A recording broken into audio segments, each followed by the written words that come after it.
आदिवासी अस्तित्व, अस्मिता और साहित्य। कमलेश्वर का यह लेख है।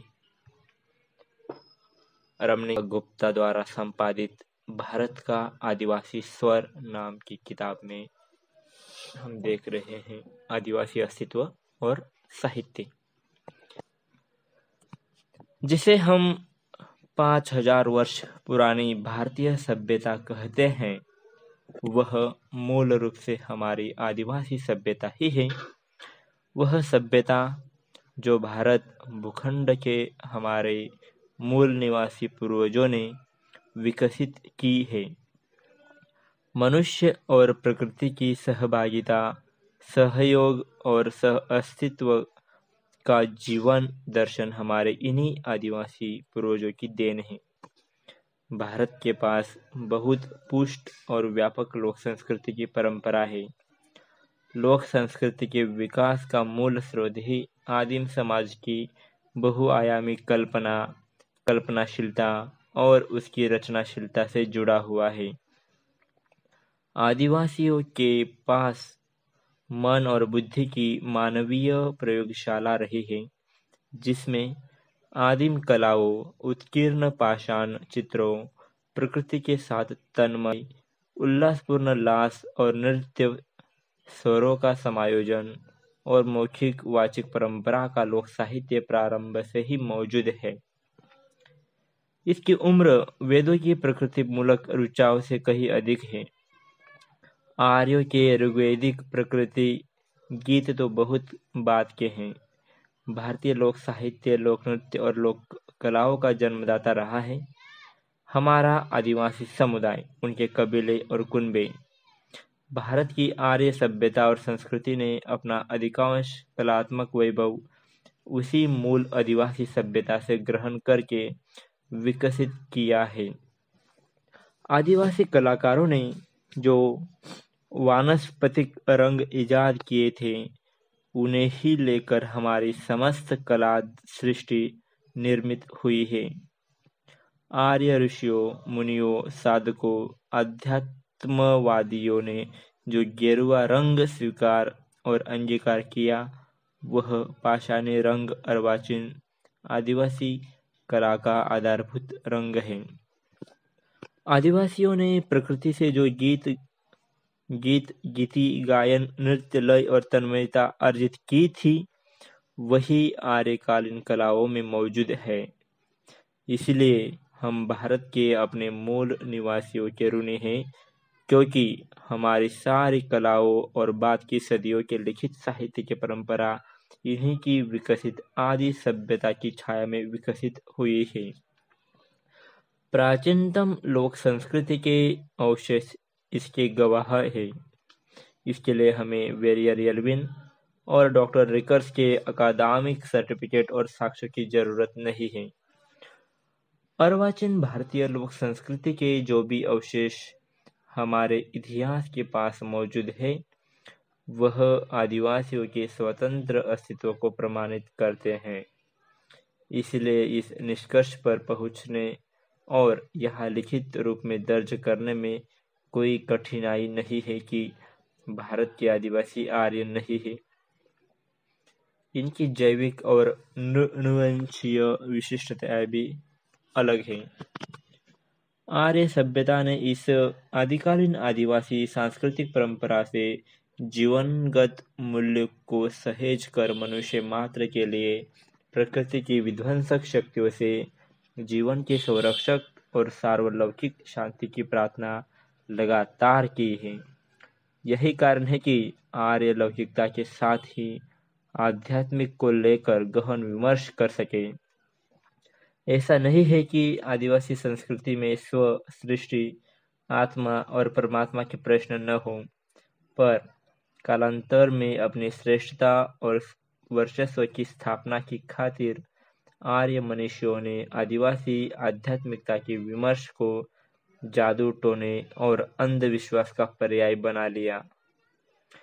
आज भारत की हिंदू सोच में जीवन की नकारात्मक शक्तियों की जो भी पहचान है, उसका स्रोत आदिवासी आध्यात्मिक सृष्टि के उपकरणों या पात्रों को बना दिया गया है। इसलिए जितने भी डायन, चुड़ैल, दुष्ट आत्माएं, राक्षस, असुर, ओझा, तांत्रिक, अराजक तत्व आदि हैं, वे सब आदिवासी सांस्कृतिक वांग्मय का हिस्सा बना दिए गए। सारे जादू टोनों और अंधविश्वासों का खजाना आदिवासी कल्चर को सौंप दिया गया। इसी का नतीजा है कि आज 21वीं सदी में भी जो सांस्कृतिक श्रेष्ठता और भेदभावशाली संकीर्ण हिंदू वर्णवादी नियतिवादी सोच है, वह आदिवासियों को आज भी असभ्य और जंगली मानती है, क्योंकि अपने को श्रेष्ठ मानने वाले आर्यों ने भारत के इन मूल निवासियों को उर्वर धरती के मैदानों से जंगलों की ओर खदेड़ा है। इन मूल निवासियों को उन्होंने हमेशा अपना शत्रु माना है और इनके कुनबों, कबीलों के जो प्रतीक चिन्ह हैं, उन्हें हमेशा बर्बर ही दिखाया है। भारत की इन मूल आदिवासी जनजातियों को आर्यों ने हमेशा समाप्त करने की ही कोशिश की है।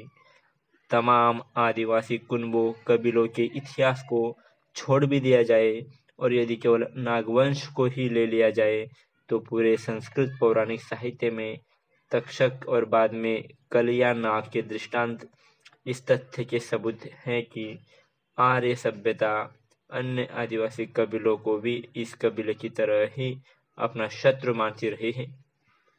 आर्यों ने हमेशा आदिवासियों को जंगल का जंतु ही माना, उन्हें मनुष्य का दर्जा कभी नहीं दिया।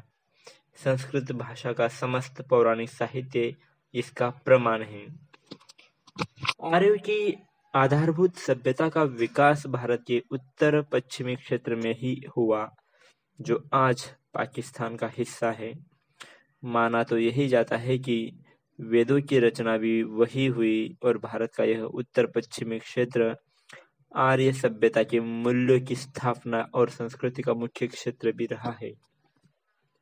संस्कृत भाषा का व्याकरणीय संस्कार और परिष्कार भी यही के व्याकरणाचार्य पाणिनि ने ही किया था और आज के पाकिस्तान की राजधानी इस्लामाबाद उसी भौगोलिक मरगल्ला हिल्स के क्षेत्र में बसा हुआ है, जिसे पौराणिक काल से अशोककालीन समय तक तक्षशिला कहा जाता रहा है। यह मरगल्ला शब्द फारसी का मर या किला है, जिसका अर्थ है सांपों का पर्वतीय किला। यहाँ स्वयं को नागवंशी मानने वाले तुरानियों तकस्सों का राज था, जो सांपों की पूजा करते थे। आर्यों की इनसे नहीं पड़ती थी, इसीलिए आर्यों ने इन्हें मनुष्य मानना ही मंजूर नहीं किया और तुरानी नाग पूजक कबीले को तक्षक नाम देकर इन्हें जंगल के जंतु सांपों की श्रेणी में डाल दिया। जिसे सभ्यता का फैलाना कहा जाता है, इस ब्राह्मणवादी वर्णवादी सभ्यता के फैलने के साथ साथ पूरे भारत में यही हुआ। यहाँ के मूल निवासियों को अपना अस्तित्व बचाने के लिए दुर्गम पहाड़ियों, कठिन स्थानों और घने जंगलों की ओर भागना पड़ा। तभी से आदिवासियों के साथ जल, जंगल और जमीन उनकी अस्तित्व की शर्त के रूप में जुड़ गए। इन पर सदियों से इनका एकाधिकार रहा है। आज के अधिकारी की अस्मिता ही जल, जंगल और जमीन से आबद्ध है। उनकी संपूर्ण सामाजिक संरचना और जीवन यापन का साधन जल, जंगल और जमीन ही है। यही और जीवन के इन्हीं तत्वों के साथ आदिवासी समुदायों की भाषा, शिक्षा, संस्कृति और जीवन शैली विकसित हुई है, जो शहरी या मैदानी पहचान से एकदम पृथक है। अभी तक भारत के आदिवासी कबीलों को लेकर जो सघन शोध कार्य और सर्वेक्षण हुए हैं, उनमें सुश्री रमणिका गुप्ता द्वारा आदिवासियों के उद्गम के दो मूल स्रोत माने गए हैं। एक ऑस्ट्रेलाइड और दूसरा द्राविडियन माना गया कि असम में बोडो समुदाय आर्यों से पहले पहुंच चुका था। उनका उद्गम मंगोलों की धरती से हुआ और मेजो समुदाय का उद्गम इजराइल से हुआ था। मुंडा आदिवासी, जो बाद में मुंडा, संताली, हो तथा खड़िया 4 गुटों में बटे थे, वे अपना रिश्ता सिंधु सभ्यता के मोहनजोदड़ो और हड़प्पा से जोड़ते हैं, क्योंकि इन प्राचीनतम सभ्यताओं में अन्य कला उपकरणों, मुद्राओं के अलावा पशुपतिनाथ शिव की जो आकृति मिली है वह उनकी सभ्यता संस्कृति की प्रतीक आकृति है। वैसे भी आर्यों की देव श्रृंखला में शिव की कोई जगह नहीं है। आर्यों की देव श्रृंखला में रुद्र है, शिव नहीं। वेदों में शिव का उल्लेख नहीं मिलता, लेकिन वेदोत्तर काल की परंपराओं में रुद्र देवता की चर्चा है, जिसके साथ अब शिव को जोड़ा जाता है। रुद्र आर्यों के धनुर्धर हैं। वेदों में उन्हें हिंसक और भयंकर बताया गया है और चोर डाकुओं के देवता के रूप में प्रस्तुत किया गया है। वैसे शिव पार्वती आदिवासियों के बुजुर्ग हैं। उनके समाज में पूर्वजों को ही देवता माना गया है। छत्तीसगढ़ के अपने आदिवासी लेखक प्रदेशराम वर्मा के मुताबिक शिव पार्वती आदिवासी घर परिवार के बुजुर्ग हैं, वे अलौकिक नहीं है। वैसे भी कई संस्कृत ग्रंथों में शिव को किरात समुदाय का माना गया है। आदिवासी लोक कथाओं में भी शिव पार्वती उनके घरेलू पारिवारिक पूर्वज हैं, क्योंकि आदिवासियों ने ईश्वर नामक सत्ता को स्वीकार नहीं किया है। शिव पार्वती उनके बूढ़ा देव है, ग्राम देवता है। वे उन्हीं ग्रामीणों की तरह सहज हैं। आदिवासियों ने वे चाहे उत्तर पश्चिम, पश्चिम दक्षिण, उत्तर पूर्व, उत्तर या पूर्व के हो, वे ऑस्ट्रेलाइड मूल के हो या द्राविडियन मूल के, उन्होंने आर्य की पुराण कथाओं की तरह देवी देवता और मिथक नहीं बनाए हैं। उनका भगवान प्रकृति के वृक्षों और सृष्टि के अन्य लौकिक उपकरणों तक ही सीमित है। उनकी जीवन शैली ही उनका धर्म है। आदिवासियों के पास यदि कोई दर्शन है तो वह जल, जंगल और जमीन से जुड़ा हुआ है। इसीलिए आदिवासियों का जीवन दर्शन नितांत जमीनी, लौकिक और नितांत सहज व स्पर्धाहीन है। वे संचय में विश्वास नहीं करते, उनके जीवन में सहज अपरिग्रह है। आदिवासियों के जीवन की पूरी त्रासदी उनके विस्थापन में मौजूद है। पहले आर्यों ने, फिर उनके पौराणिक साम्राज्यवादी राजाओं, ऋषियों और फिर ब्राह्मणवादी व्यवस्था और उसके पोषक राजाओं ने उन्हें जंगलों में खदेड़ा।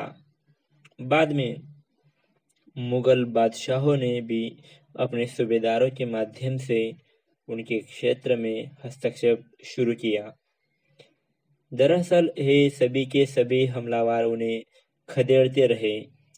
पूर्वोत्तर के असम राज्य में भाषा, संस्कृति और जीवन शैली पर प्रागैतिहासिक काल से लेकर आज तक सांस्कृतिक हमलों का काफी प्रभाव बोडो जनजाति पर दिखाई देता है। यहाँ तक कि वे लोग कई क्षेत्रों में अपनी बोली और संस्कृति तक खो बैठे। असम में बाहरी लोगों के प्रवेश और निवास से उनकी संस्कृति और भाषा का वहाँ रहने वाली बोडो या कार्बी जनजातियों पर काफी प्रभाव पड़ा। दरअसल बोडो जनजाति के लोग भारत में आर्यों से पहले मौजूद थे। उनका अपना राज्य था और अपनी भाषा के साथ साथ अपनी लिपि भी थी, लेकिन बाद में यह लिपि नष्ट हो गई। अंग्रेजों ने अपनी जरूरत के लिए और आजादी के बाद हमारी सरकार ने विकास के नाम पर उनका विध्वंस ही करना शुरू कर दिया। विध्वंस की यह प्रक्रिया पहले के शासकों की प्रक्रिया से ठीक उल्टी थी। पहले शासकों या हमलावरों ने उन्हें जंगलों में खदेड़ा था, लेकिन अंग्रेजों के आने के बाद भारत के मैदानी इलाकों के लोग अंग्रेजों के साथ साथ उनके जंगलों में घूमने लगे और उनकी संस्कृति में हस्तक्षेप करने लगे। राजस्व और जंगल के नए नए कानून बनाकर वे अपनी वर्चस्ववादी व्यवस्था पर थोपने लगे। उन्होंने जंगल के नए कानून बनाकर आदिवासियों के जंगल में प्रवेश को निषिद्ध किया और उनकी संस्कृति या सामूहिक जीवन शैली में दखल अंदाजी कर उन्हें जंगलों से भी खदेड़ना शुरू किया। जंगलों में प्रवेश पर रोक लगाने के कारण उनके रोजगार नष्ट होने लगे इसलिए आदिवासी पलायन करने पर मजबूर हो गए। इस प्रकार विकास के नाम पर विस्थापन ने उन्हें पलायन के लिए मजबूर किया, जिससे उनकी बोली, भाषा, संस्कृति भी नष्ट होने लगी।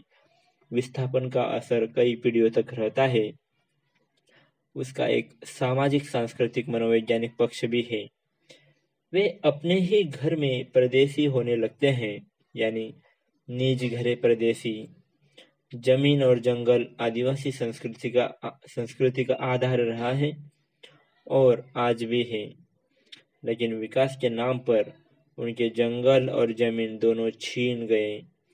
सच तो यह है कि भारतीय आदिवासियों को बाहर के हमलावरों या अंग्रेजों के उपनिवेशवाद ने तो नुकसान पहुंचाया ही, उससे भी ज्यादा नुकसान भारत की सरकार, नौकरशाही और भारत के मैदानी लोगों के उपनिवेशवाद ने पहुंचाया। सांस्कृतिक हस्तक्षेप के कारण दक्षिण में तो कुछ आदिम आदिवासी समूहों जैसे टोडा, कोटा, बंजारा, लांबाड़ी आदि को छोड़कर बाकी प्राय सभी आदिवासी समूह अपने अपने प्रदेश की क्षेत्रीय संस्कृति में समायोजित होते चले गए। खासकर भाषा के मामले में मध्य और पश्चिमी भारत के मैदानी क्षेत्र में जाकर बसने को मजबूर आदिवासी आबादी की संस्कृति तेजी से प्रभावित होने लगी। ये लोग बहुसंख्यक आबादी के धार्मिक और सांस्कृतिक कर्मों, आडंबरों और रीति रिवाजों को भी अपनाने लगे। जनजातीय क्षेत्रों में ईसाई धर्म में धर्मांतरण हुआ, लेकिन उसका सकारात्मक प्रभाव भी हुआ कि वे लोग शिक्षित हो गए। ईसाई धर्मांतरण का कुछ नकारात्मक प्रभाव भी आदिवासी संस्कृति पर पड़ा, लेकिन उतना नहीं जहाँ पलायन नहीं हुआ। वहाँ कमोवेश उनकी अपनी संस्कृति और भाषा बची रही। यह तो खैरियत है कि पूर्वोत्तर के आदिवासी समाज ने व्यापक स्तर पर अपनी भाषा, बोली, संस्कृति, जीवन शैली बचाकर रखी है। इसका एक मुख्य कारण इस क्षेत्र के दुर्गम में होने के कारण इस क्षेत्र में आर्य संस्कृति का प्रवेश न हो पाना या कम होना भी है। धर्म परिवर्तन भी हुआ तो वहाँ की जनजातीय या अन्य समूहों ने अपनी संस्कृति, जीवन शैली या भाषा पर असर नहीं पड़ने दिया। उल्टे उनकी भाषाओं को ईसाई मिशनरियों ने लिपि देकर उन्हें शिक्षित करने का रास्ता अपनाया, जिससे वे लोग पढ़ लिख गए। उन्होंने कुछ नए तौर तरीके या बाहरी अदब व सलीके भी सीख लिए, लेकिन अपनी विरासत को नहीं छोड़ा, उसमें कुछ जोड़कर उसे और समृद्ध बनाया। उनकी चेतना का स्तर भी बढ़ा। नागालैंड हो, सिक्किम हो या अन्य पूर्वोत्तर के ये सभी राज्य अपनी अपनी पहचान के प्रति बहुत संवेदनशील हैं। दरअसल पूर्वोत्तर में आज़ादी से पहले ही आदिवासियों में अपनी अस्मिता को लेकर बेचैनी पैदा हो गई थी। आज़ादी के बाद वे और भी अधिक सशंकित हो उठे। उन्हें इस बात का डर था कि कहीं भारत की वह आर्य संस्कृति जो हिंदू संस्कृति बन चुकी है, उनकी अपनी जीवन शैली और रहन सहन के ढंग को समायोजित कर खत्म न कर दे। यह सही है कि उस इलाके में ईसाई धर्म घुस चुका था, लेकिन यह उससे भी बड़ा सच है कि ईसाई बनने और ईसाई प्रचारकों के बावजूद पूर्वोत्तर के जनजातियों ने अपनी संस्कृति, अपनी भाषा, अपने रहन सहन का ढंग, तौर तरीके, परंपराएं और आदतें नहीं बदली। उनके बुद्धिजीवी इस पर बराबर सजग रहे और अपना गुस्सा प्रकट कर अपने लोगों तथा विदेशियों और भारत के मैदानी क्षेत्रों से आने वाले गैर आदिवासी बहिरागतों को भी सावधान करते रहे हैं। उनमें न केवल संस्कृति तथा भाषा से प्रेम का जज्बा भरा है, बल्कि राष्ट्र प्रेम की भावना भी मौजूद है। पूर्वोत्तर के जनजातीय बुद्धिजीवियों, कवियों या लेखकों ने जहां ईसाई पादरियों की सकारात्मक प्रयासों को स्वीकारा है, वही वे उनके वर्चस्ववाद, साम्राज्यवादी रुझान के खिलाफ भी आवाज उठाने से नहीं चुके। भाषा और जनजातीय संस्कृति के प्रति पूर्वोत्तर की जनजातियों का मोह हमेशा बरकरार रहा और भारतीय बहिरागतों की आने और उनकी वर्चस्ववादी रुझान से उनमें अपने खत्म होने की शंका और भय हमेशा आक्रोश भरता रहा है। धन्यवाद।